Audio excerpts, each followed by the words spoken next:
ನಿಮ್ಮಲ್ಲಿ ಎಷ್ಟು ಜನ ಕರ್ತನನ್ನ ಪ್ರೀತಿ ಮಾಡ್ತೀರಾ? ಕರ್ತನನ್ನ ಪ್ರೀತಿ ಮಾಡ್ತೀರಾ ಅನ್ನೋರು ಕೈ ಎತ್ತಿ. ನೀವೆಲ್ಲರೂ ಕರ್ತನನ್ನ ಪ್ರೀತಿ ಮಾಡ್ತೀರಾ, ದೇವರಿಗೆ ಸ್ತೋತ್ರ. ನಿಮ್ಮಲ್ಲಿ ಎಷ್ಟು ಜನ ಕರ್ತನನ್ನ ಆಡಿ ಸ್ತುತಿಸಿ ಅವ್ರನ್ನ ಮಹಿಮೆ ಪಡಿಸ್ತೀರಾ?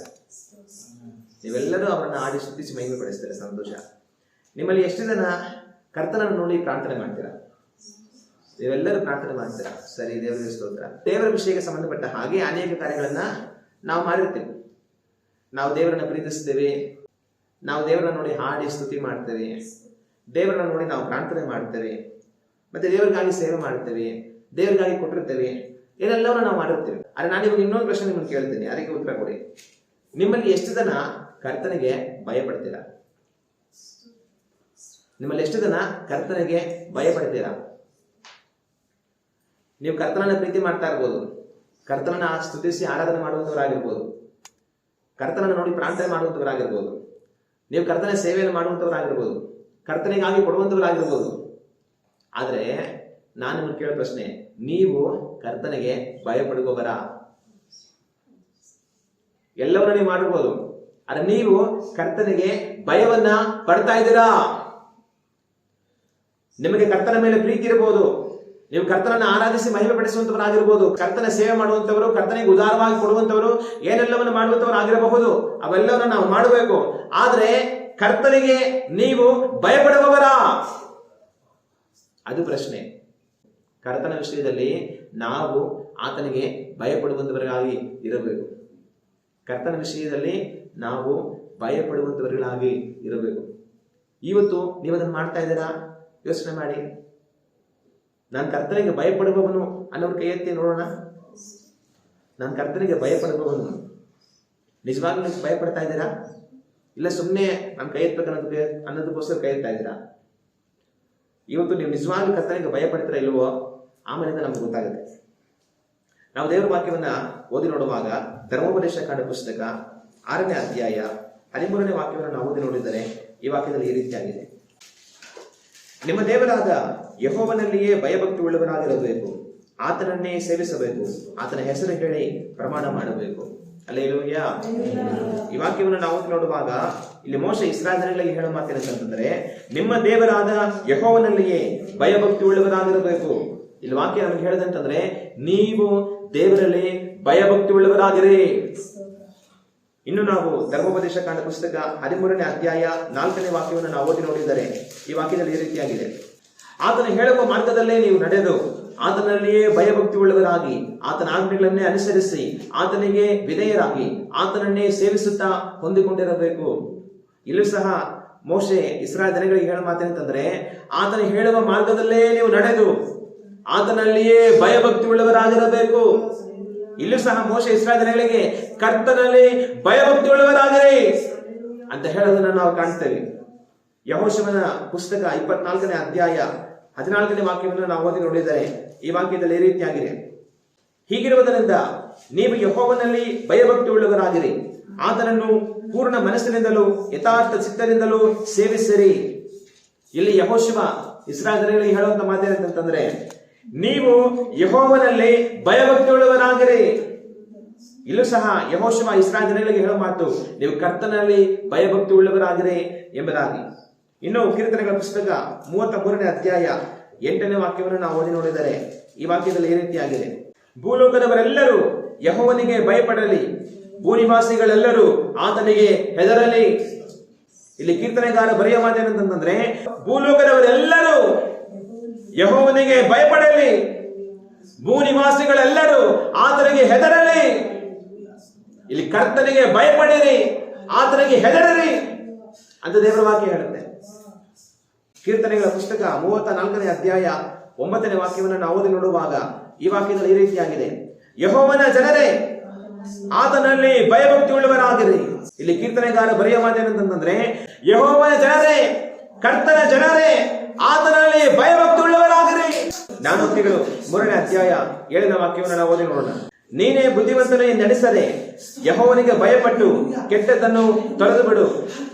ಇಲ್ಲಿ ವಾಕ್ಯ ಹೇಳೋದಂತಂದ್ರೆ, ನೀನೇ ಬುದ್ಧಿವಂತ ಅಂತ ಅನ್ಕೊಂಡ್ಬೇಡ, ಕರ್ತನಿಗೆ ಭಯಪಟ್ಟು ಕೆಟ್ಟದನ್ನ ತೊರೆದು ಬಿಡು. ಹಾಗೆ ನಾವು ಪ್ರಸಂಗಿ ಪುಸ್ತಕ 12ನೇ ಅಧ್ಯಾಯ 13ನೇ ವಾಕ್ಯವನ್ನು ಓದಿ ನೋಡಿದರೆ ಈ ವಾಕ್ಯದಲ್ಲಿ ಈ ರೀತಿಯಾಗಿದೆ, ವಿಷಯವು ತೀರಿತು, ಎಲ್ಲವೂ ಕೇಳಿ ಮುಗಿಯಿತು, ದೇವರಿಗೆ ಭಯಪಟ್ಟು ಆತನ ಆಜ್ಞೆಗಳನ್ನು ಕೈಗೊಳ್ಳು, ಮನುಷ್ಯರೆಲ್ಲರ ಕರ್ತವ್ಯವು ಇದೇ. ಇಲ್ಲಿ ಜ್ಞಾನಿ ಸೊಲೊಮೋನನು ಜಗತ್ತಿನಲ್ಲಿ ಇದುವರೆಗೂ ಯಾರು ಪಡೆದಿರುವಂತ ಜ್ಞಾನವನ್ನು ಪಡೆದಂತ ಮನುಷ್ಯ, ಅತ್ಯಂತ ಬುದ್ಧಿವಂತನು. ಆ ಮನುಷ್ಯನು ತನ್ನ ಸಕಲ ಜ್ಞಾನ, ತನ್ನ ತಿಳುವಳಿಕೆ, ಬುದ್ಧಿವಂತಿಕೆ ಎಲ್ಲವನ್ನ ಕಂಡು ಕಟ್ಟ ಕಡೆಗೆ ತಾನು ಹೇಳುವಂತ ಮಾತೇನಂತಂದ್ರೆ, ವಿಷಯವು ತೀರಿತು, ಎಲ್ಲ ಮುಗಿಯಿತು, ದೇವರಿಗೆ ಭಯಪಟ್ಟು ಆತನ ಆಜ್ಞೆಗಳನ್ನು ಕೈಗೊಳ್ಳು. ಮತ್ತಾಯನು ಬರೆದಂತ ಸುವಾರ್ತೆ 10ನೇ ಅಧ್ಯಾಯ 28ನೇ ವಾಕ್ಯವನ್ನು ನಾವು ಓದಿ ನೋಡಿದರೆ ಈ ವಾಕ್ಯದಲ್ಲಿ ಈ ರೀತಿಯಾಗಿದೆ, ಇದಲ್ಲದೆ ದೇಹವನ್ನು ಕೊಂದು ಆತ್ಮವನ್ನು ಕೊಲ್ಲಲಾರದವರೆಗೆ ಹೆದರಬೇಡಿರಿ. ಆತ್ಮ ದೇಹ ಎರಡನ್ನು ಕೂಡ ನರಕದಲ್ಲಿ ಹಾಕಿ ನಾಶ ಮಾಡಬಲ್ಲ ಆತನಿಗೆ ಹೆದರದೆ. ಯೇಸು ಕ್ರಿಸ್ತನು ಹೇಳುವಂತ ಮಾತು, ಮನುಷ್ಯರು ನಿಮ್ಮ ಶರೀರವನ್ನು ಕೊಂದು ನಿಮ್ಮ ಪ್ರಾಣವನ್ನು ತೆಗೆಯಬಹುದು, ಆ ನಂತರ ಅವರು ಏನನ್ನು ಮಾಡುವುದಕ್ಕೆ ಆಗೋದಿಲ್ಲ. ಆದ್ರೆ ನೀವು ಅವರಿಗೆ ಹೆದರಬೇಡಿರಿ. ಆದ್ರೆ ನಾನು ನಿಮಗೆ ಯಾರಿಗೆ ಹೆದರಬೇಕಂತ ಹೇಳ್ತೇನೆ, ನಿಮ್ಮ ಶರೀರಗಳನ್ನು, ಆತ್ಮಗಳನ್ನು ನರಕದಲ್ಲಿ ಹಾಕಿ ನಾಶ ಮಾಡಬಲ್ಲ ಆತನಿಗೆ ಹೆದರರಿ, ಕರ್ತನಿಗೆ ಹೆದರರಿ. ಪೇತ್ರನು ಬರೆದಂತ ಮೊದಲನೇ ಪತ್ರಿಕೆ 2ನೇ ಅಧ್ಯಾಯ 17ನೇ ವಾಕ್ಯವನ್ನು ನಾವು ಓದಿ ನೋಡುವಾಗ ಈ ವಾಕ್ಯದ ಈ ರೀತಿಯಾಗಿದೆ, ನೀವು ದೇವರ ದಾಸರಾಗಿದ್ದೀರಲ್ಲ, ಎಲ್ಲರನ್ನು ಸನ್ಮಾನಿಸಿರಿ, ಸಹೋದರರನ್ನು ಪ್ರೀತಿಸಿರಿ, ದೇವರಿಗೆ ಭಯಪಡಿರಿ, ಅರಸನನ್ನು ಸನ್ಮಾನಿಸಿರಿ. ಇಲ್ಲಿ ಪೇತ್ರ ಸಭೆಯವರಿಗೆ ಹೇಳುವಂತ ಮಾತೇನಂತಂದ್ರೆ, ಎಲ್ಲರನ್ನ ನೀವು ಸನ್ಮಾನಿಸಿರಿ, ಸಹೋದರರನ್ನ ಪ್ರೀತಿಸಿರಿ, ದೇವರಿಗೆ ಭಯಪಡಿರಿ. ಪೇತ್ರ ವಿಶ್ವಾಸಕ್ಕೆ ಬರೆಯ ಮಾತು, ಕರ್ತನಿಗೆ ಭಯಪಡಿರಿ. ಪ್ರಕಟಣೆ ಪುಸ್ತಕ 14ನೇ ಅಧ್ಯಾಯ ವಾಕ್ಯಗಳು 6-7 ನಾವು ಓದಿ ನೋಡುವಾಗ ಈ ವಾಕ್ಯಗಳಲ್ಲಿ ಈ ರೀತಿಯಾಗಿದೆ, ಮತ್ತೊಬ್ಬ ದೇವದೂತನು ಆಕಾಶ ಮಧ್ಯದಲ್ಲಿ ಹಾರಿ ಹೋಗುವುದನ್ನು ಕಂಡೆನು. ಭೂನಿವಾಸಿಗಳಿಗಾಗಿರುವ ಸಕಲ ಜನಾಂಗ, ಕುಲ, ಪ್ರಜೆಗಳವರಿಗೂ, ಸಕಲ ಭಾಷೆಗಳನ್ನಾಡುವವರಿಗೂ ಸಾರಿ ಹೇಳುವುದಕ್ಕೆ ನಿತ್ಯವಾದ ಶುಭ ವರ್ತಮಾನವು ಅವನಲ್ಲಿತ್ತು. ಅವನು, ನೀವೆಲ್ಲರೂ ದೇವರಿಗೆ ಭಯಪಟ್ಟು ಆತನ ಆಜ್ಞೆಗಳನ್ನು ಘನಪಡಿಸಿರಿ. ಇಲ್ಲಿ ದೇವದೂತನು ಆಕಾಶದಲ್ಲಿ ಹಾರಿ ಬರುತ್ತಾ ನಾನು ಸಾರುವಂತ ಮಾತು, ನೀವೆಲ್ಲರೂ ದೇವರಿಗೆ ಭಯಪಟ್ಟು ಆತನನ್ನು ಘನಪಡಿಸಿರಿ. ಇನ್ನು ಹಲವು ಮಾತುಗಳನ್ನು ಹೇಳಿ ಕಡೆಗೆ ಎಂದು ಮಹಾ ಶಬ್ದದಿಂದ ಹೇಳಿದನು. ದೇವದೂತ ಈ ಮಾತನ್ನು ಯಾವ ರೀತಿಯಾಗಿ ಹೇಳ್ತಾನೆ, ನೀವೆಲ್ಲರೂ ದೇವರಿಗೆ ಭಯಪಟ್ಟು ಆತನನ್ನು ಘನಪಡಿಸಿರಿ ಅಂತ ಸಾಧಾರಣವಾಗಿ ಹೇಳೋದಿಲ್ಲ. ನೀವೆಲ್ಲರೂ ದೇವರಿಗೆ ಭಯಪಟ್ಟು ಆತನನ್ನು ಘನಪಡಿಸಿರಿ. ದೇವದೂತನು ಆಕಾಶದಲ್ಲಿ ಕಾಣಿಸಿಕೊಂಡು ಕರ್ತನಿಗೆ ಭಯಪಟ್ಟು ಆತನನ್ನು ಘನಪಡಿಸಿರುವುದಾಗಿ ಮಹಾ ಶಬ್ದದಿಂದ ಹೇಳ್ತಾರೆ. ಆಗ ನಾವು ಅನೇಕ ವಾಕ್ಯಗಳನ್ನ ಓದಿ ನೋಡಿದೆವು. ನಾವು ಗಮನಿಸಿದಂತ ಅನೇಕ ವಾಕ್ಯಗಳಲ್ಲಿ ಇರುವಂತದ್ದೆಲ್ಲ ಏನಂತಂದ್ರೆ, ಕರ್ತನಿಗೆ ಭಯಪಡಿರಿ, ದೇವರಿಗೆ ಭಯಪಡಿರಿ, ದೇವರಿಗೆ ಭಯಪಡಿರಿ. ಮೋಶೆ ಹೇಳೋ ಮಾತು, ಕರ್ತನಲ್ಲಿ ಭಯಭಕ್ತಿ ಉಳ್ಳವರಾಗಿರಿ. ಯೆಹೋಶುವ ಹೇಳೋ ಮಾತು, ಕರ್ತನಲ್ಲಿ ಭಯಭಕ್ತಿ ಉಳ್ಳವರಾಗಿರಿ. ದಾವೀದ ಹೇಳೋ ಮಾತು, ಕರ್ತನಿಗೆ ಭಯಪಡಿರಿ. ಸೊಲೊಮೋನ ಹೇಳೋ ಮಾತು, ಕರ್ತನಿಗೆ ಭಯಪಡಿರಿ. ನಮ್ಮ ರಕ್ಷಕನಾದ ಯೇಸು ಕ್ರಿಸ್ತನ ಹೇಳೋ ಮಾತು, ದೇವರಿಗೆ ಭಯಪಡಿರಿ. ಪೇತ್ರನ ಹೇಳೋ ಮಾತು, ಕರ್ತನಿಗೆ ಭಯಪಡಿರಿ. ದೇವದೂತನ ಹೇಳೋ ಮಾತು, ಕರ್ತನಿಗೆ ಭಯಪಡಿರಿ. ಆಗ ದೇವರ ವಾಕ್ಯದಲ್ಲೆಲ್ಲ ನಾವು ಗಮನಿಸುವಾಗ ದೇವರ ವಾಕ್ಯ ನಮ್ಗೆ ಹೇಳೋದೆಲ್ಲ ಏನಂತಂದ್ರೆ, ನಾವು ದೇವರಿಗೆ ಭಯಪಡುವವರಾಗಿರಬೇಕು. ನಾವು ದೇವರಿಗೆ ಭಯಪಡುವವರಾಗಿರಬೇಕು. ಇವತ್ತು ಒಂದು ಕ್ಷಣ ನಿಮ್ಮ ಬಗ್ಗೆ ಯೋಚನೆ ಮಾಡಿ. ನೀವು ಕರ್ತನಿಗೆ ಭಯಪಡುವವರ? ನಿಮ್ಮಲ್ಲಿ ಕರ್ತನ ಭಯವಿದೆಯಾ? ನಿಮಗೆ ಕರ್ತನ ಮೇಲೆ ಪ್ರೀತಿ ಇರಬಹುದು. ಅವರ ಪ್ರೀತಿಯನ್ನು ಸ್ಮರಿಸಿ ನೀವು ಕಣ್ಣೀರಿಡಬಹುದು. ದೇವರೇ, ನನಗೆ ಎಷ್ಟು ಪ್ರೀತಿ ಇದೆ ಸ್ವಾಮಿ ಅಂತ ನೀವು ಎಷ್ಟೋ ಪ್ರಾರ್ಥನೆ ಮಾಡಬಹುದು. ದೇವರನ್ನು ಹಾಡಿ ಸ್ತುತಿಸಿ ಮಹಿಮೆ ಪಡಿಸಬಹುದು. ಉದಾರವಾಗಿ ಕರ್ತನಿಗೋಸ್ಕರವಾಗಿ ಕೊಡಬಹುದು. ನೀವೇನ್ ಬೇಕಾದ್ರೂ ಮಾಡಬಹುದು. ಆದ್ರೆ ಇವುಗಳೆಲ್ಲವುಗಳ ಒಟ್ಟಿಗೆ ಕರ್ತನ ಮೇಲೆ ನಿಮಗೆ ಅಷ್ಟೇ ಭಯ ಇದೆಯಾ? ಅದು ಪ್ರಶ್ನೆ. ನಮಗೆ ಕರ್ತನ ಮೇಲೆ ಎಷ್ಟು ಪ್ರೀತಿ ಇದೆಯೋ ಅಷ್ಟೇ ಭಯವೂ ಸಹ ಇರಬೇಕು. ಅನೇಕ ಮಕ್ಕಳಿಗೆ ಅವ್ರ ತಂದೆ ತಾಯಿನ ಕಂಡ್ರೆ ತುಂಬಾ ಪ್ರೀತಿ ಇರುತ್ತೆ, ಆದ್ರೆ ಅವ್ರ ತಂದೆ ತಾಯಿನ ಕಂಡ್ರೆ ಭಯ ಇರಲ್ಲ. ತಂದೆ ತಾಯಿ ಅಂದ್ರೆ ತುಂಬಾ ಪ್ರೀತಿ. ಅವ್ರ ತಂದೆ ತಾಯಿಗಳು ನಮ್ಮ ಮಕ್ಕಳಿಗೆ ನಮ್ಮಲ್ಲಿ ಎಷ್ಟೋ ಪ್ರೀತಿಯಿಂದ ಸಂತೋಷ ಪಡ್ತಾರೆ. ಪ್ರೀತಿ ಇದೆ, ಭಯ ಇಲ್ಲ. ಅದ್ ಯಾವ ತರ ಗೊತ್ತಾಗುತ್ತೆ? ಅವ್ರ ಅಪ್ಪ ಅಮ್ಮ ಹೇಳಿದ ಯಾವ ಮಾತನ್ನು ಕೇಳೋದಿಲ್ಲ. ಇವ್ರು ಏನ್ ಮಾಡ್ತಾರೆ, ಅಯ್ಯೋ ನನ್ ಮಗ ಪಾಪ ಹೊಡೆದ್ರೆ ಅವ್ನಿಗೆ ಬೇಜಾರಾಗುತ್ತೆ, ಹೊಡೆದ್ರೆ ಅವ್ನಿಗೆ ನೋವಾಗುತ್ತೆ ಅಂತ ಅಂದ್ಬಿಟ್ಟು ಅವ್ನು ಏನೇ ತಪ್ಪು ಮಾಡ್ತಾ ಇದ್ರು ಕೂಡ ನನ್ ಮುದ್ದು, ನನ್ ರಾಜ, ನನ್ ಬಂಗಾರ ಅಂತ ಅನ್ಕೊಂಡಿರ್ತಾರೆ. ಅವ್ರು ಸಹ ಅವ್ರ ತಂದೆ ತಾಯಿ ಒಂದು ಮಾತು ಹೊಡಿದಿರ, ಒಂದ್ ಮಾತು ಗದರಿದಿರ, ಎಷ್ಟೋ ಪ್ರೀತಿ ತೋರಿಸೋದ್ರಿಂದ ನಮ್ಮ ತಂದೆ ತಾಯಿ ಅಂದ್ರೆ ಅವ್ರಿಗೂ ತುಂಬಾ ಪ್ರೀತಿ ಇದೆ. ಆದ್ರೆ ಭಯ ಸ್ವಲ್ಪನೇ ಇಲ್ಲ. ಇವತ್ತು ವಿಶ್ವಾಸಿಗಳು ಅನೇಕರು ಅದೇ ರೀತಿಯಾಗಿದ್ದಾರೆ. ಕರ್ತನಂದ್ರೆ ತುಂಬಾ ಪ್ರೀತಿ. ಕರ್ತನನ್ನು ನೋಡಿ ಸ್ತುತಿಸಿ ಆರಾಧನೆ ಮಾಡೋದು, ಸ್ತೋತ್ರ ಹೇಳೋದು, ಪ್ರಾರ್ಥನೆ ಮಾಡೋದು ಎಲ್ಲಾ ಜಾಸ್ತಿ. ಆದ್ರೆ ಭಯ ಜಾಸ್ತಿ ಇದೆಯಾ ಅದು ಪ್ರಶ್ನೆ. ಎಲ್ಲವೂ ಸಹ ನಮಗಿರಬೇಕು. ಅದರೊಟ್ಟಿಗೆ ಭಯವು ನಿಮಗೆ ಕರ್ತನ ವಿಷಯದಲ್ಲಿ ಇರಬೇಕು. ಇವತ್ತು ನಾನು ನೀವು ಕರ್ತನಿಗೆ ಭಯ ಪಡುವವರಾಗಿದ್ದೇವಾ? ನಮ್ಮಲ್ಲಿ ಆತನ ಕುರಿತಾದ ಭಯ ಇದೆಯಾ? ಒಂದು ಕ್ಷಣ ನಾವು ಯೋಚನೆ ಮಾಡಿ ನೋಡಬೇಕು. ದೇವರ ವಾಕ್ಯವನ್ನ ನಾವು ಗಮನಿಸುವಾಗ ದೇವರೇನ್ ಮಾಡ್ತಾರೆ, ಇಸ್ರಾಯೇಲ್ ಜನಗಳನ್ನ ಐಗುಪ್ತ ದೇಶದಲ್ಲಿ ಮಹಾ ಅದ್ಭುತಗಳನ್ನು ಮಾಡಿ ಅವ್ರನ್ನ ಬಿಡಿಸಿ ಕರ್ಕೊಂಡು ಬರ್ತಾರೆ. ಅವ್ರನ್ನ ಅಲ್ಲಿಂದ ಬಿಡಿಸಿ ಕರ್ಕೊಂಡು ಅರಣ್ಯಕ್ಕೆ ಅವ್ರನ್ನ ತರ್ತಾರೆ. ಈಗ ಅವ್ರಿಗೇನಾಯ್ತು, ಬಂಧನದಿಂದ ಬಿಡುಗಡೆ ಆಯ್ತು. ಅದ್ರ ಮುಂದೆ ಏನು? ಒಂದು ಕಾಲದಲ್ಲಿ ಅವರು ಐಗುಪ್ತರಿಗೆ ದಾಸರಾಗಿದ್ರು. ಆ ದಾಸತ್ವದಿಂದ ದೇವರವ್ರನ್ನ ಬಿಡುಗಡೆಗೊಳಿಸಿ ಕರ್ಕೊಂಡು ಬಿಟ್ರು. ಆದ್ರೆ ಈಗ ಮುಂದೆ ಏನು? ಈಗ ಮುಂದೆ ಅವ್ರಿಗೆ ಹೆಂಗ್ ಬೇಕಾದ ಇಷ್ಟ ಬಂದಾಗೆ ಜೀವನ ಮಾಡ್ಕೊಂಡು ಹೋಗಿ ಅನ್ನೋದಕ್ಕೋಸ್ಕರ ದೇವ್ರು ಕರ್ಕೊಂಡು ಬಂದ್ರ? ಅದಲ್ಲ. ಆದ್ರೆ ಮುಂದೆ ಏನು ಅಂತಂದ್ರೆ ಅವರು ಕರ್ತನನ್ನು ಸೇವಿಸಬೇಕು. ಈ ಮೊದಲು ಐಗುಪ್ತರನ್ನು ಸೇವಿಸ್ತಾ ಇದ್ರು. ಕರ್ತನು ಅವರನ್ನ ಬಿಡಿಸಿಕೊಂಡು ಕರ್ತನದು ತನ್ನನ್ನ ಸೇವಿಸಲಿ ಅಂತ. ಈ ಮುಂಚೆ ಅವರು ಐಗುಪ್ತರಿಗೆ ದಾಸರಾಗಿದ್ರು. ಈಗ ದೇವರವರನ್ನ ಬಿಡಿಸಿ ಕರ್ಕೊಂಡು ಬಂದಿದ್ದು ತನಗೆ ದಾಸರಾಗಿರಲಿ ಅಂತ. ಈ ಮುಂಚೆ ಅವರು ಐಗುಪ್ತರ ಹೇಳಿದ ಹಾಗೆ ಕೇಳ್ತಾ ಇದ್ರು. ದೇವರದನ್ನ ಬಿಡಿಸಿ ಕರ್ಕೊಂಡು ಬಂದಿದ್ದು ಇನ್ನು ನಾನು ಹೇಳುವ ಹಾಗೆ ಕೇಳಲಿ ಅಂತ. ಆದ್ರೆ ಈಗ ದೇವರವರನ್ನ ಬಿಡಿಸಿ ಕರ್ಕೊಂಡು ಬಂದ್ರು. ಈಗ ದೇವರು ಆ ಜನಗಳು ಯಾವ ತರ ನಡಿಬೇಕು ಅನ್ನುವಂತ ತನ್ನ ಚಿತ್ತವನ್ನ ಅವ್ರ ಕೈಗೆ ಕೊಡಬೇಕು, ತನ್ನ ಆಜ್ಞೆಗಳನ್ನ ಅವ್ರ ಕೈಗೆ ಕೊಡಬೇಕು. ನೋಡಿ, ನಾನು ನಿಮ್ಮನ್ನ ದಾಸರಿಂದ ಬಿಡಿಸಿ ನನಗೋಸ್ಕರ ಸಂಪಾದಿಸಿಕೊಂಡಿದ್ದೀನಿ. ಮಹಾ ಅದ್ಭುತಗಳನ್ನು ಮಾಡಿ ಕಠಿಣವಾದ ಐಗುಪ್ತ ದೇಶದಿಂದ ಅಸಾಧ್ಯವಾಗಿದ್ದಂತ ಒಂದು ಸಂದರ್ಭದಿಂದ ನಾನು ನಿಮ್ಮನ್ನ ಬಿಡಿಸಿ ಕರ್ಕೊಂಡು ಬಂದಿದ್ದೇನೆ. ಇನ್ನು ನೀವು ನನ್ನ ಸ್ವತ್ತು. ಆದ್ರೆ ನಾನು ನಿಮ್ಮನ್ನ ಬಿಡಿಸಿ ಕರ್ಕೊಂಡು ಬಂದಿದ್ದೇನೆ. ಇನ್ನು ನೀವೇನ್ ಮಾಡಬೇಕು? ನಾನು ಹೇಳೋ ಹಾಗೆ ಕೇಳಬೇಕು. ನನ್ನ ಆಜ್ಞೆಗಳನ್ನು ಕೈಗೊಂಡು ನಡಿಬೇಕು. ನಾನು ನಿಮಗೆ ನನ್ನ ಆಜ್ಞೆಗಳನ್ನೆಲ್ಲ ಕೊಡ್ತೀನಿ ಅಂತ ದೇವರು ಹೇಳ್ತಾರೆ. ಈಗ ದೇವರು ತನ್ನ ಆಜ್ಞೆಗಳನ್ನ ಇಸ್ರಾಯೇಲ್ ಜನರಿಗೆ ಕೊಡಬೇಕು. ಅದು ಕೊಡೋದು ಯಾವ ತರ? ದೇವರ ಆಜ್ಞೆಗಳನ್ನ ತಗೊಂಡು ಇಸ್ರಾಯೇಲ್ ಜನಗಳಿಗೆ ಇದೇ ನೋಡಿ ದೇವರ ಆಜ್ಞೆಗಳು, ನಿಮ್ಮನ್ನ ಬಿಡಿಸಿದ ಆತನ ಚಿತ್ತ ಇದೆ, ಇದರಂತೆ ನೀವು ಬದುಕಬೇಕು ಅಂತ ಕೊಡೋದಕ್ಕೆ ಒಂದು ಮನುಷ್ಯ ಇದ್ದಾನೆ. ಆ ಮನುಷ್ಯ ಯಾರು ಅಂತಂದ್ರೆ ಮೋಶೆ.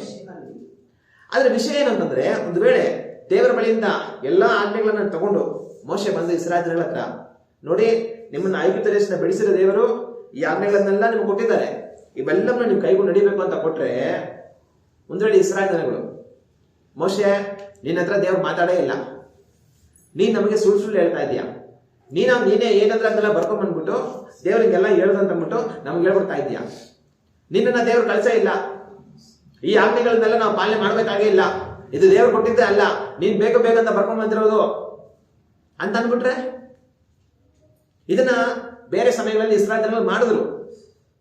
ಪ್ರಾರಂಭದಲ್ಲಿ ಮೋಶೆನೇ ಅದನ್ನ ಹೇಳ್ತಾನೆ. ದೇವ್ರು ಮೋಶೆನ ಕಳಿಸುವಾಗ, ಬಾ ನಾನು ನನ್ನ ಜನರನ್ನು ಬಿಡಿಸಲು ನಾನು ಕಳಿಸ್ತೀನಿ ಅಂತಂದ್ರೆ, ದೇವರೇ ನಾನು ಹೋದ್ರೆ ಆ ಜನಗಳು ನಿನ್ನ ಹತ್ರ ದೇವ್ರು ಮಾತಾಡಿಲ್ಲ ಅಂದ್ಬಿಟ್ರೆ ನಾನೇನ್ ಮಾಡ್ಲಿ ಅಂತಾನೆ. ಅವ್ರು ಮಾತಾಡಿಲ್ಲ ಅಂತಂದ್ರೆ ನಾನು ನಿಮ್ಗೆ ಕೆಲವೊಂದು ಗುರುತುಗಳು ಕೊಡ್ತೇನೆ, ಆ ಗುರುತುಗಳು ನೆರವೇರುವಾಗ ಅವ್ರು ನಂಬ್ತಾರೆ ಅಂತ. ಆನ್ಲೈನ್ ದೇವ್ರನ್ನ ಮಾಡ್ತಾರೆ, ಕೋಲ್ನ ಬಿಸಾಕು, ಅದು ಹಾವಾಗುತ್ತೆ, ಆಮೇಲೆ ಹಿಡುಗು ಅದು ಕೋಲಾಗುತ್ತೆ, ನಿನ್ ಕೈನ ಒಳಗಡೆ ಇಡು, ತೆಗೆದ್ರೆ ಬೆಳ್ಳಗಾಗಿರುತ್ತೆ, ಮುಚ್ಚಿ ಹಿಡಿದ್ರೆ ಮತ್ತೆ ಸರೋಗುತ್ತೆ, ಮತ್ತೆ ನೀರನ್ನ ಸ್ವಲ್ಪ ತಗೊಂಡು ನೆಲದಲ್ಲಿ ಹಾಕು, ಅದು ರಕ್ತ ಆಗುತ್ತೆ. ಇದೆಲ್ಲ ನೆರವೇರುವಾಗ ಅವ್ರು ನಿನ್ನನ್ನು ನಂಬ್ತಾರೆ, ನಾನೇ ಕಳಿಸಿದ್ದೀನಿ ಅನ್ನೋದನ್ನ ನಂಬ್ತಾರೆ, ನೀವು ಹೋಗು ಅಂತ ದೇವ್ರು ಮೋಶೆಗೆ ಹೇಳ್ತಾರೆ. ಆಗ ಮೋಶೆಗೆ ಪ್ರಾರಂಭದಲ್ಲೇ ಅನುಮಾನ ಇತ್ತು, ನಾನು ಹೋದ್ರೆ ಜನಗಳು ದೇವರನ್ನ ಕಾಣಿಸ್ಕೊಂಡೇ ಇಲ್ಲ ಅಂತ ಅಂದ್ಬಿಟ್ರೆ ಏನ್ ಮಾಡೋದು ಅಂತ ಮೋಶೆಗೆ ಅನುಮಾನ ಇತ್ತು. ಆಮೇಲೆ ದೇವರು ಕೆಲವೊಂದು ಗುರುತುಗಳನ್ನು ಕೊಟ್ಟು ಕಳಿಸಿದ್ರು. ಆ ಜನಗಳು ಸಹ ಆಮೇಲೆ ಒಪ್ಕೊಂಡ್ರು. ಅದ್ಭುತಗಳನ್ನೆಲ್ಲ ದೇವರು ಮಾಡಿ ಬಿಡಿಸ್ಕೊಂಡು ಬಂದ್ರು. ಈಗ ದೇವರು ತನ್ನ ಆಜ್ಞೆಗಳನ್ನ ಮೋಶೆ ಮುಖಾಂತರವಾಗಿ ಇಸ್ರಾಯೇಲ್ ಜನಗಳಿಗೆ ಕೊಡಬೇಕು. ಆದ್ರೆ ತನ್ನ ಆಜ್ಞೆಗಳನ್ನ ಇಸ್ರಾಯೇಲ್ ಜನಗಳಿಗೆ ಮೋಶೆ ಮುಖಾಂತರವಾಗಿ ಕೊಡೋದಕ್ಕಿಂತ ಮುಂಚೆ ಮೋಶೆ ಏನೆಲ್ಲ ದೇವರು ಕೊಟ್ಟ ಆಜ್ಞೆಗಳಂತ ಹೇಳ್ತಾನೋ ಅದನ್ನ ದೇವರಿಂದಲೇ ನಮಗೆ ಬಂತು ಅನ್ನೋದನ್ನ ಇಸ್ರಾಯೇಲ್ ಜನಗಳು ನಂಬುವಂತವರಾಗಿರಬೇಕು. ಅದು ನಂಬಿಲ್ಲ ಅಂದ್ರೆ ಏನ್ ಮಾಡ್ತಾರೆ? ಈ ಆಜ್ಞೆಗಳನ್ನ ದೇವ್ರು ಕೊಡಲೇ ಇಲ್ಲ, ನೀನೇ ಬೇಕು ಬೇಕಂತ ಹೇಳ್ತಾ ಇದ್ದೀನಿ ಅಂತ ಅಂದ್ಬಿಡ್ತಾರೆ. ಅವಾಗೇನಾಗುತ್ತೆ? ದೇವರ ಉದ್ದೇಶ ಎಲ್ಲ ತಪ್ಪಿ ಹೋಗುತ್ತೆ. ಬೇರೆ ಒಂದು ಸಮಯದಲ್ಲಿ ಮೋಶೆಗೆ ವಿರುದ್ಧವಾಗಿ ಕೋರಹ, ದಾತಾನ್, ಅಬಿರಾಮರು ಇನ್ನ ಬೇರೆ ಬೇರೆ ಗುಂಪು ಜನಗಳೆಲ್ಲ ಎದ್ದೊಳ್ತಾರೆ. ಅವ್ರೇನ್ ಮಾಡ್ತಾರೆ ಅಂದ್ರೆ, ಮೋಶೆ ಏನಪ್ಪಾ ನೀನ್ ಮಾತ್ರ ದೇವ್ರ ಸೇವಾ ಅನ್ಕೊಂಡಿದ್ದೀಯಾ? ಯಾಕೆ ನಾವು ದೇವ್ರಿಗೆ ಸೇವೆ ಮಾಡಬಾರ್ದಾ? ಏನು ನೀನು ನಿಮ್ಮ ಅಣ್ಣ ಎಲ್ಲ ಅವ್ರದೇ ಆಗೋಯ್ತು. ನೀನು ಪ್ರವಾದಿ, ನಿಮ್ಮಣ್ಣ ಯಾಜಕ, ಅವ್ರ ಮಕ್ಕಳು ಯಾಜಕ ಸಂತತಿ, ನೀವೇ ಎಲ್ಲ ದೇವರ ಸೇವೆ ಮಾಡ್ಕೊಂಡಿದ್ರೆ ನಾವೇನ್ ಮಾಡ್ಬೇಕು ಅಂತ ಅವ್ರು ಎದ್ ಬಂದ್ಬಿಟ್ರು. ಮೋಶೆನ ತನ್ನ ಸೇವಕ ಅಂತ ಎಷ್ಟು ದೇವರು ದೃಢಪಡಿಸಿದ್ರು ಸಹ, ನಾನು ಮೋಶೆಯ ಸಂಗಡ ಮುಖಾಮುಖಿಯಾಗಿ ಮಾತಾಡ್ತೀನಿ ಅಂತ ದೇವರು ಹೇಳಿದ್ರು ಸಹ ಈ ಜನಗಳಿಗೆ ಬುದ್ಧಿ ಬರಲಿಲ್ಲ. ಮೋಶೆಗೆ ವಿರುದ್ಧವಾಗಿದ್ರು. ಏನ್ ನೀನೊಬ್ಬನೇ ದೇವರು ಪ್ರತಿಷ್ಠಿತ, ನಾವೆಲ್ಲ ಅಲ್ವಾ, ನಾವು ಬಂದೆ ಧೂಪವನ್ನು ಕೊಡ್ತೀವಿ ಹೋಗು ಅಂತೆಲ್ಲ ಇದ್ರು. ಅದ್ರ ಏನಾಯ್ತು? ಭೂಮಿ ಬಾಯ್ತಿರೋದು ಅವನ್ನೆಲ್ಲ ನುಗ್ಗುಡುದು. ಇನ್ ಮಿದ್ದವ್ರನ್ನೆಲ್ಲ ಬೆಂಕಿ ಬಂದು ಸುಟ್ಟಾಕ್ಬಿಡ್ತು. ಮತ್ತೆ ಅದಕ್ಕೆ ವಿರುದ್ಧವಾಗಿ ಈ ಜನಗಳು ಮೋಶೆ ಇಸ್ರಾಯೇಲ್ ಜನಗಳನ್ನ ಸಾಯಿಸ್ಬಿಟ್ಟ ಅಂತ ಗುಣಗುಟ್ಟಿದ್ದಕ್ಕೆ ದೇವರು ರೋಗ ತಂದು 1000 ಜನಗಳು ಸಾಯಿಸ್ಬಿಟ್ರು. ಆಗ ಮೋಶೆನ ದೇವರು ಎಷ್ಟು ದೃಢಪಡಿಸಿದ್ರು ಸಹ ಮೋಶೆಯ ಅಧಿಕಾರವನ್ನ ವಿರೋಧ ಮಾಡುವಂತ, ಮೋಶೆಯ ಅಧಿಕಾರಕ್ಕೆ ವಿರುದ್ಧವಾಗಿ ತಿರುಗಿ ಬಿಡುವಂತ ಕೆಟ್ಟ ಮನುಷ್ಯರು ಇಸ್ರಾಯೇಲ್ ಜನಗಳ ಮಧ್ಯದಲ್ಲಿ ಇದ್ರು. ಆದ್ರೆ ಪ್ರಾರಂಭದಲ್ಲಿ ದೇವರು ಏನ್ ಮಾಡ್ತಾರೆ? ಅವರನ್ನು ಐಗುಪ್ತ ದೇಶದಿಂದ ಬಿಡಿಸಿಕೊಂಡು ಬಂದಂತ ಸಂದರ್ಭದಲ್ಲಿ ನಾನು ಕೊಡುವಂತ ಮೋಶೆ ಮುಖಾಂತರವಾಗಿ ಕೊಡುವಂತ ಆಜ್ಞೆಗಳನ್ನ ಈ ಜನಗಳು ಯಾವಾಗಲೂ ಕೇಳಬೇಕು. ಮೋಶೆ ವಿರುದ್ಧವಾಗಿ ತಿರುಗಿ ಬೀಳಬಾರದು. ನೀನು ಹೇಳ್ತಾ ಇರೋದೆಲ್ಲ ಸುಳ್ಳು, ನಾವು ಪಾಲಿಸೋದಿಲ್ಲ, ಇದು ದೇವರ ಆಜ್ಞೆನಲ್ಲ ಅಂತ ಹೇಳ್ಬಿಡ್ಬಾರ್ದು ಅನ್ನೋದಕ್ಕೋಸ್ಕರ ದೇವರೇನ್ ಮಾಡ್ತಾರೆ? ಒಂದು ಕೆಲಸ ಮಾಡ್ತಾರೆ. ದೇವರೇನ್ ಮಾಡ್ತಾರೆ? ಅವ್ರು ಸೀನಾಯಿ ಬೆಟ್ಟದ ಹತ್ರ ಬಂದಿರುವಾಗ ಆ ಬಂದಿರೋ ಸಮಯದಲ್ಲಿ ಮೋಶೆ ನೋಡಪ್ಪ, ನಾನು ಬಿಡಿಸ್ಕೊಂಡು ಬಂದೆ, ಎಲ್ಲ ಅದ್ಭುತ ಮಾಡಿ, ಇನ್ ಮುಂದಕ್ಕೆ ಅವ್ರು ಯಾವ ತರ ಇರ್ಬೇಕಂತ ನಾನೆಲ್ಲ ಆಜ್ಞೆಗಳನ್ನ ಬರ್ಕೊಡ್ತೀನಿ. ಆದ್ರೆ ಆಜ್ಞೆಗಳನ್ನ ಅವರು ನನ್ನಿಂದನೇ ಬಂದಿದೆ ಅನ್ನೋದನ್ನ ನಂಬಿ ನಿನ್ನಿಂದ ಅದನ್ನ ಕೇಳಿ ಅದನ್ನ ಅನುಸರಿಸಿ ಜೀವಿಸಬೇಕು. ಆದ್ರೆ ನಾನು ನಿನ್ನ ಹತ್ರ ಮಾತಾಡಿದ ಸತ್ಯ, ನಾನೇ ಆಜ್ಞೆಗಳನ್ನ ಕೊಟ್ಟಿದ್ದೀನಿ ಅನ್ನೋದು ಜನತೆಗೆ ರುಜು ಆಗೋ ಹಾಗೆ ನಾನೊಂದು ಕೆಲಸ ಮಾಡ್ತೀನಿ. ನಾನೇನ್ ಮಾಡ್ತೀನಿ ಅಂತಂದ್ರೆ, ಭಯಂಕರವಾದ ಮಹಿಮೆಯಲ್ಲಿ ಆ ಸೀನಾಯಿ ಬೆಟ್ಟದ ಮೇಲೆ ಇಳಿದು ಬರ್ತೇನೆ. ನಾನು ಪ್ರತ್ಯಕ್ಷವಾಗಿ ಇಳಿದು ಬರ್ತೇನೆ. ಇಳಿದು ಬಂದು ಜನಗಳ ಮುಂದೆ ನಾನು ನಿನ್ನ ಸಂಗಡ ಮಾತಾಡ್ತೀನಿ. ಆಗ ಏನಾಗುತ್ತೆ? ಆ ಜನಗಳಿಗೆ ನಾನು ನಿನ್ನ ಹತ್ರ ನಿಜವಾಗ್ಲೂ ಮಾತಾಡ್ತೀನಿ, ನೀನು ಹೇಳೋದಲ್ಲ ನಾನೇ ನಿನಗೆ ಹೇಳಿದ್ದೀನಿ ಅನ್ನೋಂಥ ನಂಬಿಕೆ ಯಾವಾಗಲೂ ಇರುತ್ತೆ ಅಂತ ದೇವರ ಮೋಶೆಗೆ ಹೇಳ್ತಾರೆ. ಅದಕ್ಕೋಸ್ಕರವಾಗಿ ದೇವ್ರ ಏನ್ ಮಾಡೋದು? ಆ ಸೀನಾಯಿ ಬೆಟ್ಟದ ಮೇಲೆ ಮಹಿಮೆಯಾಗಿ ದೇವರು ಎಳೆದು ಬರೋದು. ನಾವು ದೇವರ ವಾಕ್ಯವನ್ನ ಗಮನಿಸಿ ನೋಡುವಾಗ ವಿಮೋಚನಾ ಕಾಂಡ ಪುಸ್ತಕ 19ನೇ ಅಧ್ಯಾಯ 9ನೇ ವಾಕ್ಯವನ್ನು ನಾವು ಓದಿ ನೋಡಿದರೆ ಈ ವಾಕ್ಯದಲ್ಲಿ ಈ ರೀತಿಯಾಗಿದೆ. ಯೆಹೋವನು ಮೋಶೆಗೆ, ಇಗೋ ನಾನು ನಿನ್ನ ಸಂಗಡ ಮಾತಾಡುವಾಗ ಜನರು ಕೇಳಿ ಯಾವಾಗಲೂ ನಿನ್ನನ್ನು ನಂಬುವಂತೆ ನಾನು ಕಾರು ಮುಗಿಲಿನಲ್ಲಿ ನಿನ್ನ ಬಳಿಗೆ ಬರುವೆನು ಎಂದು ಹೇಳಿದನು. ದೇವರೇನ್ ಮಾಡ್ತಾರೆ? ಮೋಶೆಗೆ, ಜನಗಳು ನಾನು ನಿನ್ನ ಸಂಗಡ ಮಾತಾಡುವಾಗ, ನಾನು ನಿನ್ನ ಹತ್ರ ಮಾತಾಡಿ ಹೇಳಿದ್ದನ್ನ ಜನಗಳ ಹತ್ರ ನೀನು ಹೋಗಿ ಹೇಳುವಾಗ ಅವ್ರು ಕೇಳಿ ಅದನ್ನ ಯಾವಾಗಲೂ ನಂಬಬೇಕು. ದೇವರ ಹತ್ರ ಮಾತಾಡೋದು ನಿಜ ಅಂತ ತಿಳ್ಕೊಳ್ಬೇಕು. ಆ ರೀತಿ ಆಗೋ ಹಾಗೆ ನಾನು ಕಾರು ಮುಗಿಲಿನಲ್ಲಿ ಇಳಿದು ಬರ್ತೀನಿ ಅಂತ ದೇವರು ಹೇಳ್ತಾರೆ. ಅದೇ ರೀತಿಯಾಗಿ ದೇವ್ರೇನ್ ಮಾಡ್ತಾರೆ? ನೀನು ಹೋಗಿ ಜನಗಳಿಗೆ ಇದನ್ನೆಲ್ಲ ಹೇಳೋ. 2 ದಿವಸ ಆದ್ಮೇಲೆ 3ನೇ ದಿವಸದಲ್ಲಿ ದೇವರು ಪ್ರತ್ಯಕ್ಷವಾಗಿ ಮಹಿಮೆಯಾಗಿ ಇಳಿದು ಬರ್ತಾರೆ. ಅದಕ್ಕೆ ಎಲ್ಲರೂ ಸಿದ್ಧರಾಗಿ ಅಂತ ಹೇಳಿ ಜನಗಳನ್ನು ಸಿದ್ಧಪಡಿಸು. ನಾನು ಇಳಿದು ಬರುವಂತ ಪರ್ವತದ ಸುತ್ತಮುತ್ತ ಯಾರು ಸಹ ಬರಬಾರದು, ಬಂದ್ರೆ ಸತ್ತೋಗ್ತಾರೆ, ಅವ್ರು ನಾಶ ಮಾಡಿಸ್ಬಿಡ್ತೀನಿ ಅಂತೆಲ್ಲ ದೇವರು ಹೇಳ್ತಾರೆ. ಮೋಶೆ ಹಂಗೆಲ್ಲ ವ್ಯವಸ್ಥೆ ಮಾಡ್ತಾರೆ. ಆಮೇಲೆ 3ನೇ ದಿನ ಬೆಳಗ್ಗೆ ಏನಾಗುತ್ತೆ ಅಂತ ನಾವು ನೋಡುವಾಗ 16ನೇ ವಾಕ್ಯದಲ್ಲಿ ನಾವು ಓದುತ್ತಾ ಹೋದರೆ, 3ನೆಯ ದಿನದಲ್ಲಿ ಸೂರ್ಯೋದಯವಾಗುವಾಗ ಆ ಬೆಟ್ಟದ ಮೇಲೆ ಗುಡುಗು, ಮಿಂಚು, ಕಾರ್ಮುಗಿಲು, ತುತುರಿಯ ಮಹಾಧ್ವನಿಯು ಉಂಟಾಗಲು ಪಾಳೆಯದಲ್ಲಿದ್ದ ಜನರೆಲ್ಲರೂ ನಡುಗಿದರು.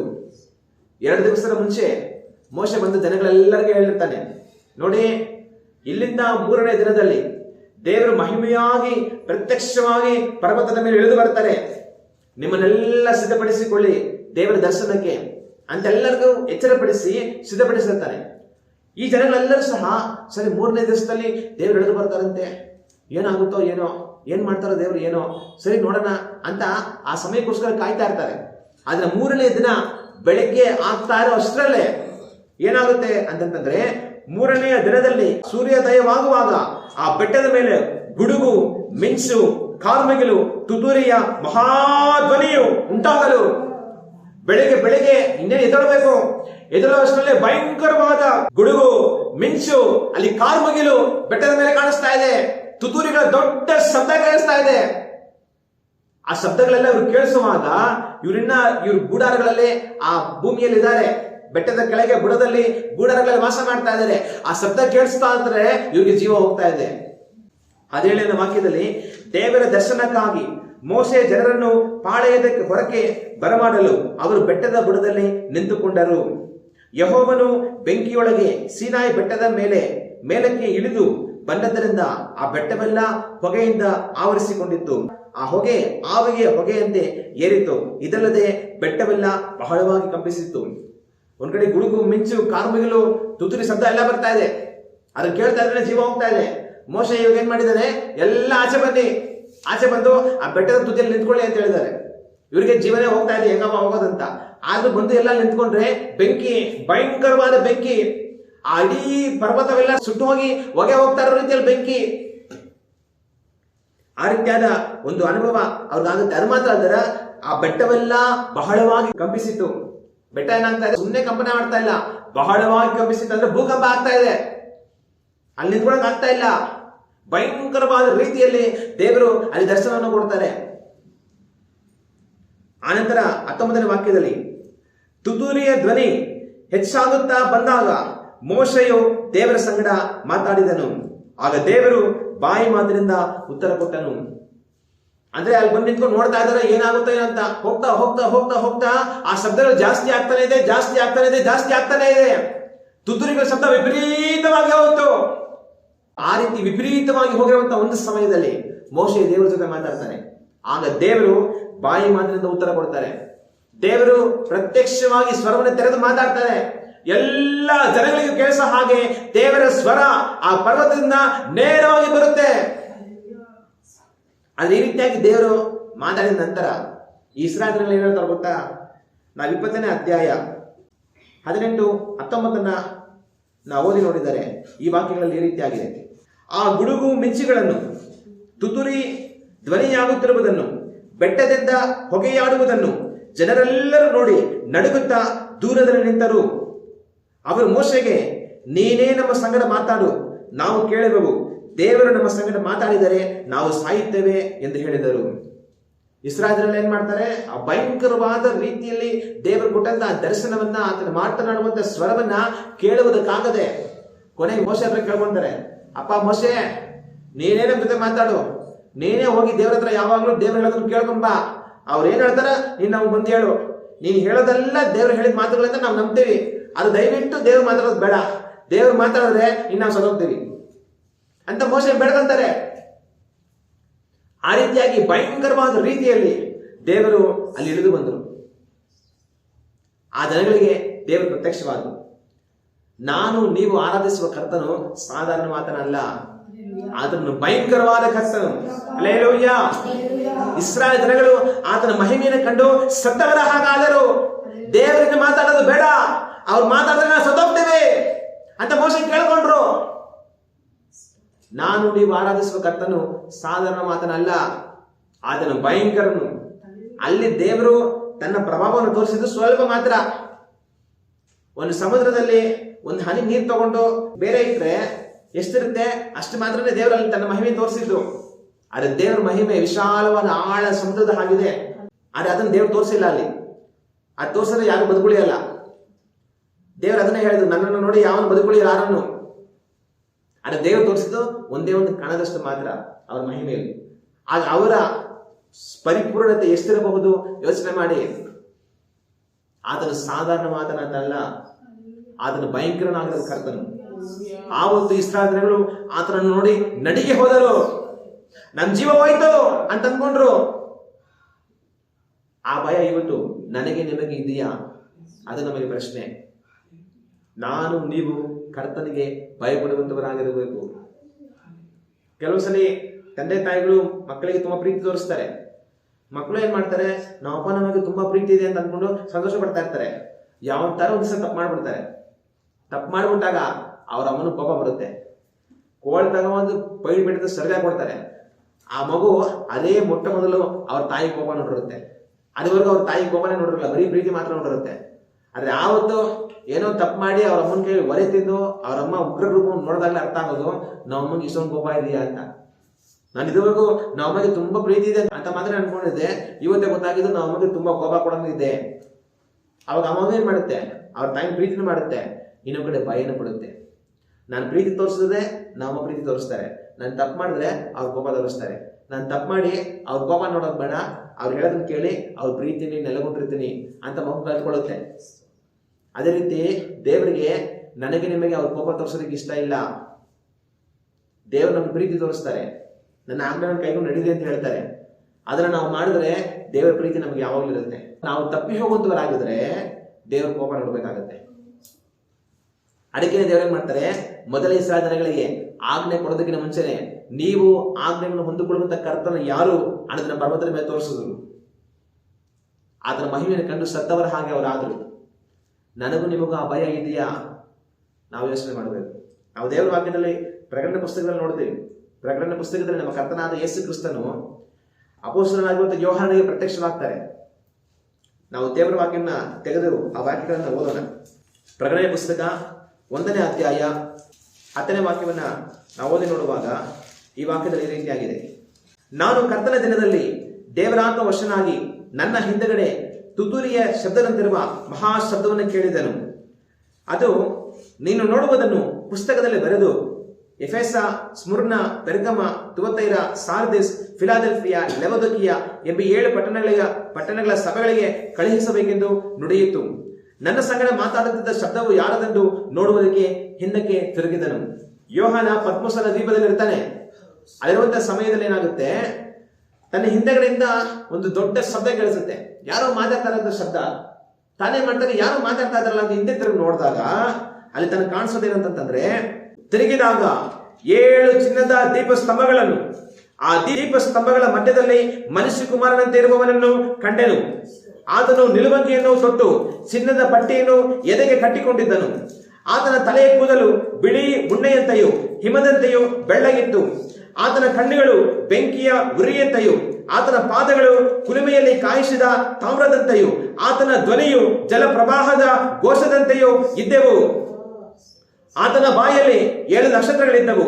ಆತನ ಬಾಯಿಯಿಂದ ಹರವಾದ ಇಬ್ಬಾಯಿ ಕತ್ತೆಯು ಹೊರಡುತ್ತಿತ್ತು. ಆತನ ಮುಖವು ಮಧ್ಯಾಹ್ನದಲ್ಲಿ ಪ್ರಕಾಶಿಸುವ ಸೂರ್ಯನಂತಿತ್ತು. ತಾನು ತನ್ನ ಹಿಂದೆಗಡೆ ಯಾರೋ ಮಾತಾಡ್ತಾ ಇದಾರಲ್ಲ ಅಂತ ತಿರುಗಿ ನೋಡುವಾಗ ಭಯಂಕರವಾದ ಒಂದು ಕರ್ತನ ದರ್ಶನ ತನಗೆ ಉಂಟಾಗುತ್ತೆ. ಅದು ಯಾರು? ನಮ್ಮ ರಕ್ಷಕನಾದ ಯೇಸು ಕ್ರಿಸ್ತನು. ನಿಮಗೆ ನಮ್ಮ ರಕ್ಷಕನಾದ ಯೇಸು ಕ್ರಿಸ್ತನನ್ನ ನೆನೆಸಿಕೊಳ್ಳುವಾಗ ಯಾವ ರೀತಿಯಾದ ಚಿತ್ರ ನಿಮ್ಮ ಗಮನಕ್ಕೆ ಬರುತ್ತೆ? ಸಿಲುಬೆಯ ಮೇಲೆ ಆತನು ರಕ್ತವನ್ನು ಸುರಿಸ್ತಾ ಬಾಧೆ ಪಡ್ತಾ ಇರುವಂತದ್ದು, ಆತನ ಇಲ್ಲೋಗ ಸೇವೆ ಮಾಡ್ತಾ ಇದ್ದಾಗ ರೋಗಿಸ್ತರನ್ನ ಮುಟ್ಟಿ ಅವರಿಗೆ ಪ್ರೀತಿಯಿಂದ ವಾಸಿ ಮಾಡೋದು, ಕಣ್ಣೀರು ಸುರಿಸ್ತಾ ಇರೋಂಥವರ ಕಣ್ಣೀರನ್ನು ಒರೆಸುವಂಥದ್ದು, ಬಲಹೀನರನ್ನ ಬಲಪಡಿಸುವಂಥದ್ದು, ಸಮಾಧಾನ ಇಲ್ಲದವರಿಗೆ ಸಮಾಧಾನ ಕೊಡುವಂಥದ್ದು, ಆ ರೊಟ್ಟಿಗಳನ್ನು ತಂದು ಮುರಿದು ಅದ್ಭುತ ಮಾಡಿ ಕೊಡುವಂಥದ್ದು, ಎಷ್ಟೋ ಪ್ರೀತಿಯಿಂದ ಮಮತೆಯಿಂದ ಸೇವೆ ಮಾಡುವಂಥದ್ದು. ಇಂಥ ಕರ್ತನನ್ನು ನೀವು ಕಂಡಿರ್ತೀರಿ. ಆದ್ರೆ ಅದೇ ಕರ್ತನು ಈಗ ಯೋಹಾನನಿಗೆ ಕಾಣಿಸ್ಕೊಳ್ತಾ ಇದ್ದಾರೆ. ಯಾವ ತರ ಕಾಣಿಸ್ಕೊಳ್ತಾ ಇದ್ದಾರೆ? ಯೇಸು ಕ್ರಿಸ್ತನು ಈ ರೀತಿಯಾಗಿ ಇರಬಹುದಾ ಅಂತ ಯೋಚನೆ ಮಾಡೋದಕ್ಕೂ ಆಗೋದಿಲ್ಲ. ಆ ರೀತಿಯಾಗಿ ಭಯಂಕರವಾಗಿ ಕಾಣಿಸ್ಕೊಳ್ತಾ ಇದ್ದಾರೆ. ಯೇಸು ಕ್ರಿಸ್ತನು ಯಾವ ರೀತಿಯಾಗಿದ್ದಾರೆ? ಅವರು 7 ಚಿನ್ನದ ಧೂಪ ಸ್ತಂಭಗಳ ಮಧ್ಯೆ ಸಂಚರಿಸ್ತಾ ಇದ್ದಾರೆ. ಯಾಜಕ ರೀತಿಯಲ್ಲಿ ಅವರು ಪಟ್ಟಿಯನ್ನು ಕಟ್ಕೊಂಡಿದ್ದಾರೆ. ಅವ್ರ ತಲೆಯ ಕೂದಲು ಯಾವ ರೀತಿಯಾಗಿದೆ? ಆ ತಲೆಯ ಕೂದಲು ಬಿಳಿ ಉಣ್ಣೆಯಂತೆ ಹಿಮದ ಹಾಗಿದೆ. ಆತನ ಪಾದಗಳು ಕುಲುಮೆಯಲ್ಲಿ ಕಾಯಿಸಿದ ತಾಮ್ರದಂತೆ ಇದೆ. ನೀವು ತಾಮ್ರವನ್ನು ತಗೊಂಡು ಬೆಂಕಿಗೆ ಹಾಕ್ಬಿಟ್ಟು ತೆಗೆದ್ರೆ ಅದು ಹೆಂಗಾಗಿರುತ್ತೆ? ಕೆಂಪಗಾಗಿರುತ್ತೆ. ಆತನ ಪಾದಗಳು ಆ ತರ ಇದೆ, ಬೆಂಕಿಯಲ್ಲಿ ಕಾಯಿಸಿದ ರೀತಿಯಲ್ಲಿ. ಮತ್ತೆ ಆತನ ಧ್ವನಿಯು ಜಲಪ್ರವಾಹದ ಘೋಷದಂತೆ ಇದೆ. ಆತನು ಮಾತಾಡ್ತಾ ಇದ್ದಾನೆ. ಮಾತಾಡೋ ಸ್ವರ ಯಾವ ತರ ಇದೆ? ದೊಡ್ಡ ಜಲಪ್ರವಾಹ ಘೋಷ ಬಂದ್ರೆ ಯಾವ ತರ ಇರುತ್ತೆ ಆ ತರ ಇದೆ, ಭಯಂಕರವಾಗಿದೆ. ಆತನ ಬಲಗೈಯಲ್ಲಿ 7 ನಕ್ಷತ್ರಗಳಿದೆ. ಮತ್ತೆ ಆತನ ಬಾಯಿಯಿಂದ ಹಲವಾದ ಇಬ್ಬಾಯಿ ಕತ್ತಿ ಹೊರಡ್ತಾ ಇದೆ. ಆತನ ಬಾಯಿಯಿಂದ ಕತ್ತಿಗಳು ಬರ್ತಾ ಇದೆ. ಮತ್ತೆ ಆತನ ಮುಖ ಮಧ್ಯಾಹ್ನದಲ್ಲಿ ಪ್ರಕಾಶಿಸುವಂತ ಸೂರ್ಯನ ಹಾಗಿದೆ. ಈ ರೀತಿಯಾಗಿ ಭಯಂಕರವಾದ ಯೇಸು ಕ್ರಿಸ್ತನ ಮಹಿಮೆಯ ದರ್ಶನ ತನಗೆ ಆಗುತ್ತೆ. ಆದರೆ ಈ ರೀತಿ ದರ್ಶನ ಯೋಹಾನನಿಗೆ ಆದಾಗ ಯೋಹಾನನಿಗೆ ಏನಾಗುತ್ತೆ? 17ನೇ ವಾಕ್ಯವನ್ನು ಓದುವಾಗ, ನಾನು ಆತನನ್ನು ಕಂಡಾಗ ಸತ್ತವನ ಹಾಗೆ ಆತನ ಪಾದಗಳ ಮುಂದೆ ಬಿದ್ದೆನು. ಆತನು ತಿರುಗಿ ಯಾರಪ್ಪ ನನ್ನ ಹತ್ರ ಮಾತಾಡ್ತಾ ಇರುವಂತ ನೋಡುವಾಗ ಯೇಸು ಕ್ರಿಸ್ತನು ಈ ತರ ಮಹಿಮೆಯಾಗಿ ಭಯಂಕರವಾಗಿರುವುದನ್ನ ಕಂಡು ಅವನು ಸತ್ತವನ ಹಾಗೆ ಆತನ ಪಾದದಲ್ಲಿ ಬಿದ್ದೋಗ್ತಾನೆ. ಯೇಸು ಕ್ರಿಸ್ತನನ್ನ ಯಾವತ್ತೂ ತಾನು ಆ ರೀತಿಯಾಗಿ ಕಂಡದಿಲ್ಲ. ಆತನ ಮಹಿಮೆ ಆ ರೀತಿಯಾಗಿರಬಹುದು ಅಂತ ತಾನು ಯೋಚನೆ ಸಹ ಮಾಡಿಲ್ಲ. ಆದರೆ ಆವತ್ತು ಬಂದಂತ ದರ್ಶನ ತಾನು ಸತ್ತವನ ಹಾಗೆ ಆತನ ಪಾದದಲ್ಲಿ ಬೀಳುವ ಹಾಗೆ ಮಾಡುತ್ತೆ. ಆಗ ನಾವು ಆರಾಧಿಸುವ ಕರ್ತನು ಎಂತವನು? ಆತನು ಭಯಂಕರನು. ಆತನು ಸಾಧಾರಣವಾದವನು ಅಲ್ಲ. ಆ ಭಯಂಕರವಾದ ಕರ್ತನ ಭಯ ನಿಮಗಿದೆಯಾ? ಇಸ್ರಾಯೇಲ್ ಜನಗಳಿಗೆ ಭಯಂಕರವಾದ ರೀತಿಯಲ್ಲಿ ಪರ್ವತದ ಮೇಲೆ ಇಳಿದು ಬಂದು ದರ್ಶನ ಕೊಡೋದನ್ನು ನಾವು ಕಾಣ್ತೇವೆ. ಅವರು ಸತ್ತವರ ಹಾಗಾದರು. ಜನಗಳಿಗೆ ಪ್ರೀತಿ ತೋರಿಸ್ತಾ, ಅವ್ರ ಕಣ್ಣೀರನ್ನು ಒರೆಸ್ತಾ, ಅವರ ರೋಗಗಳನ್ನು ವಾಸಿ ಮಾಡ್ತಾ, ಎಷ್ಟೋ ಪ್ರೀತಿಯಿಂದ ನಡೆದಾಡಿದಂತ ಯೇಸು ಕ್ರಿಸ್ತನು ಭಯಂಕರವಾದ ರೀತಿಯಲ್ಲಿ ಯೋಹಾನನಿಗೆ ಪ್ರತ್ಯಕ್ಷನಾದನು. ಅದನ್ನು ಕಂಡು ಅವನ ಜೀವ ಹೋಗೋ ಹಾಗೆ ಅದಾಯಿತು. ಆ ಕರ್ತನ ಭಯ ನನಗೆ ನಿಮಗೆ ಇದೆಯಾ? ನಾವು ಯೋಚನೆ ಮಾಡಿ ನೋಡಬೇಕು. ಕರ್ತನ ಒಂದು ಕಡೆ ಎಷ್ಟೋ ಪ್ರೀತಿ ಉಳ್ಳ ಆತನು, ಇನ್ನೊಂದು ಕಡೆ ಆತನು ಉಗ್ರವಾದ ಕೋಪವುಳ್ಳ ಆತನು. ಆತನು ಭಯಂಕರನು, ಆತನು ಮಹಾಬಲಿಷ್ಠನು. ನನಗೆ ನಿಮಗೆ ಕರ್ತನ ಮೇಲೆ ಎಷ್ಟೋ ಪ್ರೀತಿ ಇರಬೇಕು, ಅದೇ ಸಮಯದಲ್ಲಿ ಎಷ್ಟೋ ಭಯ ಇರಬೇಕು. ಇವತ್ತು ನಿಮಗೆ ಕರ್ತನ ವಿಷಯದಲ್ಲಿ ಭಯ ಇದೆಯಾ? ಯೋಚನೆ ಮಾಡಿ. ನಾನು ನೀವು ಕರ್ತನಿಗೆ ಭಯಪಡುವಂತವರಾಗಿ ಇರಬೇಕು. ನಾವೆಲ್ಲದನ್ನಂತೂ ಕಣ್ಣುಗಳನ್ನು ಮುಚ್ಚಿ ದೇವರನ್ನು ನೋಡಿ ಪ್ರಾರ್ಥನೆ ಮಾಡೋಣ. ದೇವರ ವಾಕ್ಯ ಹೇಳೋದೆಲ್ಲ ಏನಂತಂದ್ರೆ, ಕರ್ತನಿಗೆ ಭಯಪಡಿರಿ, ಕರ್ತನಿಗೆ ಭಯಪಡಿರಿ, ಕರ್ತನಿಗೆ ಭಯಪಡಿರಿ. ನಾನು ನೀವು ಕರ್ತನಿಗೆ ಭಯಪಡುವಂತವர்களಾಗಿ ಇರಬೇಕು. ನಾನು ನೀವು ಆರಾಧಿಸುವ ಕರ್ತನು ಸಾಧಾರಣವಾದವನಲ್ಲ. ಆತನ ಮಹಾಭಯಂಕರನು. ಆತನ ಮಹಿಮೆ ಸಾಧಾರಣವಾದದಲ್ಲ. ಆತನನ್ನ ಯಾರು ಎಂದಿಗೂ ಗ್ರಹಿಸಲು ಸಾಧ್ಯವಿಲ್ಲ. ಮನುಷ್ಯರ ಗ್ರಹಿಕೆಗೆ ಮೀರಿರುವ ಆತನು ಕರ್ತನು. ಒಂದು ಕ್ಷಣ ಆತನ ಮುಂದೆ ಹಾದು ಹೋದರೆ ನಾವೆಲ್ಲರೂ ಹೆಸರಿಲ್ಲದ ಹಾಗೆ ನಾಶವಾಗಿ ಹೋಗ್ತೇವೆ. ಆ ಕರ್ತನ ಭಯ ನಮಗಿದೆಯಾ? ಯೋಚನೆ ಮಾಡಿ ನೋಡೋಣ. ನಾನು ನೀವು ಕರ್ತನಿಗೆ ಭಯಪಡುವವರಾಗಿರೋಣ. ಕರ್ತನನ್ನು ನೋಡಿ, ಸ್ವಾಮಿ ನಿನಗೆ ಭಯಪಡುವಂತ ಭಯವನ್ನು ನನಗೆ ಕಲಿಸು ಎಂದು ನಾವು ಪ್ರಾರ್ಥನೆ ಮಾಡೋಣ. ಕರ್ತನೇ, ನಾನು ನಿನ್ನನ್ನು ಹೆಚ್ಚಾಗಿ ಪ್ರೀತಿಸಬೇಕು, ಅಷ್ಟೇ ಹೆಚ್ಚಾಗಿ ನಿನಗೆ ನಾನು ಭಯಪಡಬೇಕು, ನಾನು ನಿನಗೆ ನಡುಗಬೇಕು ಅಂತ ಕರ್ತನನ್ನು ನೋಡಿ ನಾವು ಪ್ರಾರ್ಥನೆ ಮಾಡೋಣ. ನಮ್ಮನ್ನು ಬಹಳವಾಗಿ ಪ್ರೀತಿಸುವ ತಂದೆಯೇ, ನಮ್ಮ ರಕ್ಷಕನಾದ ಯೇಸು ಕ್ರಿಸ್ತನ ನಾಮದಲ್ಲಿ ಇವತ್ತು ತಂದೆಯೇ, ಮಧ್ಯಾಹ್ನದಲ್ಲಿ ನಿಮ್ಮನ್ನು ನೋಡಿ ನಾವು ಪ್ರಾರ್ಥನೆ ಮಾಡುತ್ತೇವೆ. ತಂದೆಯೇ, ನಿಮ್ಮ ವಾಕ್ಯವೆಲ್ಲವೂ ಹೇಳುವ ಮಾತು, ಕರ್ತನಿಗೆ ಭಯಪಡಿರಿ, ಕರ್ತನಲ್ಲಿ ಭಯಭಕ್ತಿ ಉಳ್ಳವರಾಗಿರಿ, ಕರ್ತನಿಗೆ ಹೆದರಿರಿ, ಕರ್ತನಿಗೆ ನಡಿಗಿರಿ ಎಂಬುದಾಗಿ. ತಂದೆಯೇ, ಈ ದಿವಸದಲ್ಲಿ ನಿಮ್ಮ ಭಯವನ್ನ ನಮಗೆ ಕಲಿಸಿರಿ ಎಂದು ಪ್ರಾರ್ಥಿಸುತ್ತೇವೆ. ತಂದೆಯೇ, ನಿಮಗೆ ನಡುಗುವುದನ್ನ ನಮಗೆ ಕಲಿಸಿರಿ ಎಂದು ಪ್ರಾರ್ಥಿಸುತ್ತೇವೆ. ನಿಮಗೆ ಹೆದರುವುದನ್ನ ನಮಗೆ ಕಲಿಸಿರಿ ಎಂದು ಪ್ರಾರ್ಥಿಸುತ್ತೇವೆ. ತಂದೆಯೇ, ನೀವು ಮಹಾಭಯಂಕರನು, ಮಹಾಬಲಿಷ್ಠನು, ನೀವು ಮಹಾಪರಾಕ್ರಮವುಳ್ಳ ದೇವರು. ತಂದೆಯೇ, ನಿಮಗೆ ನಾವು ಹೆದರಿ ಭಯಪಟ್ಟು ನಡೆಯುವುದನ್ನು ನಮಗೆ ಕಲಿಸಿರಿ ಎಂದು ನಾವು ಪ್ರಾರ್ಥಿಸುತ್ತೇವೆ. ಒಂದು ವೇಳೆ ಇದುವರೆಗೂ ನಿಮ್ಮ ಭಯವಿಲ್ಲದೆ ನಾವು ಬದುಕಿದ್ದರೆ ನಮಗೆ ಕ್ಷಮಿಸಿರಿ. ತಂದೆಯೇ, ನಿಮಗೆ ಭಯಪಟ್ಟು ನಡುಗಿ ತಂದೆಯೇ ನಿಮ್ಮ ದಾರಿಯಲ್ಲಿ ನಡೆಯುವುದನ್ನ ನಮಗೆ ಕಲಿಸಿರಿ ಎಂದು ಪ್ರಾರ್ಥಿಸುತ್ತೇವೆ. ನಿಮ್ಮ ಕೃಪೆಯ ತಂದೆಯೇ ನಮ್ಮೆಲ್ಲರ ಸಂಗಡ ಇರಲಿ. ನಮ್ಮ ಹಸ್ತಕ್ಕೆ ತಂದೆಯೇ ನಮ್ಮೆಲ್ಲರನ್ನು ನಾವು ತಗ್ಗಿಸಿ ಒಪ್ಪಿಸಿಕೊಟ್ಟು ನಮ್ಮ ರಕ್ಷಕನಾದ ಯೇಸು ಕ್ರಿಸ್ತನ ನಾಮದಲ್ಲಿ ಬೇಡುತ್ತಿದ್ದೇವೆ. ಪರಲೋಕದ ನಮ್ಮ ತಂದೆಯೇ, ಆಮೆನ್, ಆಮೆನ್.